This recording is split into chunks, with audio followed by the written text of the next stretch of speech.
Guten Abend, друзі. О, що почати? Ну, це субота, записую відносно не через тривалий проміжок часу це відео, скажімо так, по свіжій пам'яті. Блін, відбувся восьмий тур для Дортмунда, черговий виїзний матч, це вже четвертий, по-моєму. І що ми маємо на сьогодні?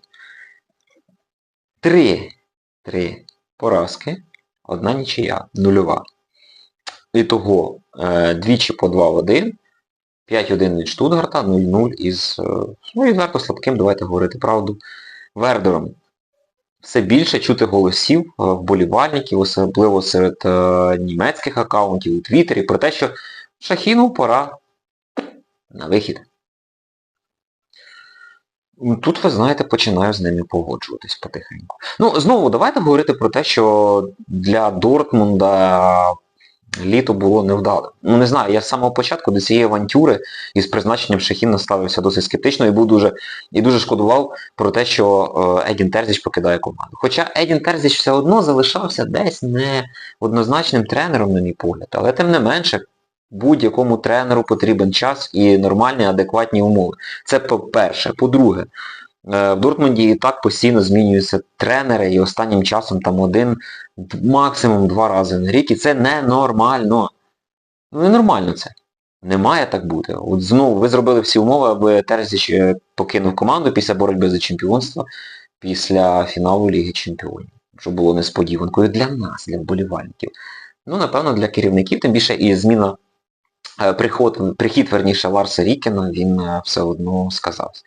Дивіться, деякі, не буду казати з вас, оскільки я подивився статистику на YouTube, писали мені люди в особисті повідомлення, і ці люди були не підписані на мою сторінку. Ганьба вам велика. А то виходить абсолютна більшість, там 90%, навіть 93% по пам'яті, можливо, помиляюсь, більше 90% тих, хто мене передивився, хоча, звісно, такі от відеоролики начебто бачать і не так багато людей, це люди не підписані на мою сторінку. Так що велике прохання, якщо все ж таки ви якимось чином випадково потрапили на цю сторінку, будь ласка, підпишіться, хочеться бачити, що цей труд не даремний. Так от, оці люди мені пишуть, ми тебе дивилися, говорить пару разів, а скажи нам, будь ласка, а чого ти не робиш якийсь відео, там, аналіз чи текстовий розбір таких матчів Дортмунду? Так, дуже просто, я от сьогодні дивився. Який сенс робити будь-який розбір, тактичний, наголошую, команді, де не виконуються базові взагалі функції, базові налаштування команди не працюють. Тобто, коли гравці передають м'яч, тобто передача м'яча відбувається надто повільно, коли передачі в простих ситуаціях робляться просто в ноги супернику, коли в простих ситуаціях ви не можете вибити м'яч, коли ви не добігаєте, як, наприклад, це робив Емре Can у матчі з мадридським Реалом, можна говорити скільки завгодно про тактику, про яку, між іншим, Нурі Шахін і говорив. Я, каже, закоханий в тактичну дошку.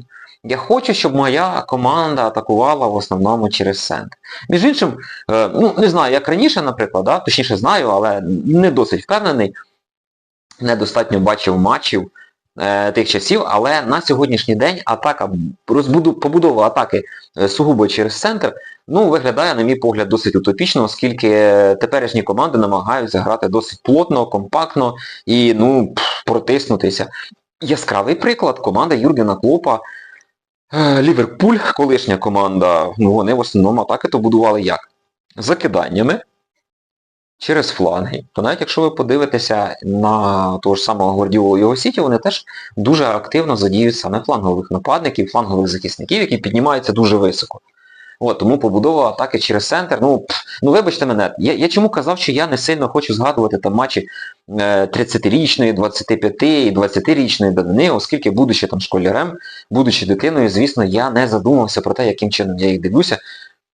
Я не розумівся, знаєте як, щось ти розумів в футболі, да? Але в основному ти дивишся на це, дивився я на це з точки зору там звичайного глядача. Грають вони добре, грають вони погано, Є паси, немає, є контроль, немає, є удари по воротах чи їхня відсутність і загальне якесь враження від матчу. Ну, на сьогоднішній день все-таки я там вивчився на тренера, отримав якусь тренерську ліцензію УЄФА, хоча вона і базова ця ліцензія, але тим не менше, вже розумію в футболі набагато більше. І я просто добре пам'ятаю, що ті команди тих часів, вони не грали настільки компактно, вони все ж таки намагалися більш широко грати, в тому числі, як би це не дивно звучало і в захисті. І я якось бачив декілька матчів в повторі, ну це вже було там скільки років назад. Матчів я маю на увазі початку 2000-х років і кінця 90-х. То, ну, що мені кинулося в очі, це те, скільки простору між гравцями взагалі було. Це не значить, до речі, що це мінус, бо багато хто каже, от у нас сучасний футбол, але знаєте, футбол, як і мода, вони досить такі циклічні. Свого часу Гвардіола казав, що він насправді нічого не вигадує, а він там піддивляється на якісь ідеї, які були 100 років назад, і я думаю, він в цьому плані правий, і про це ж наголошував і Люсьєн Фавро, колишній тренер і Борусії, і однієї, і другої, тобто Менхенгладбахської, якого він тільки не тренував, Ніцу, Герту і так далі, але Люсьєн Фавро в будь-якому випадку, в яку б команду не приходив, він піднімав її наверх. І навіть з Цюріхом примудрився там в середині 2000-х, по-моєму, стати чемпіоном Швейцарії. Так от, як би там не було, на сьогоднішній день побудова атаки через центр все ж таки виглядає досить таки утопічною ідеєю. Ну так, ви там купили якихось певних гравців, мається на увазі там Паскаля Гроса, ну але толку з того. Між іншим, м'яча все ж таки на м'ячі виглядає набагато впевненіше в плані контроля м'яча і побудови атаки, ніж той самий Паскаль Грос. Ну, але це вже такі нюанси.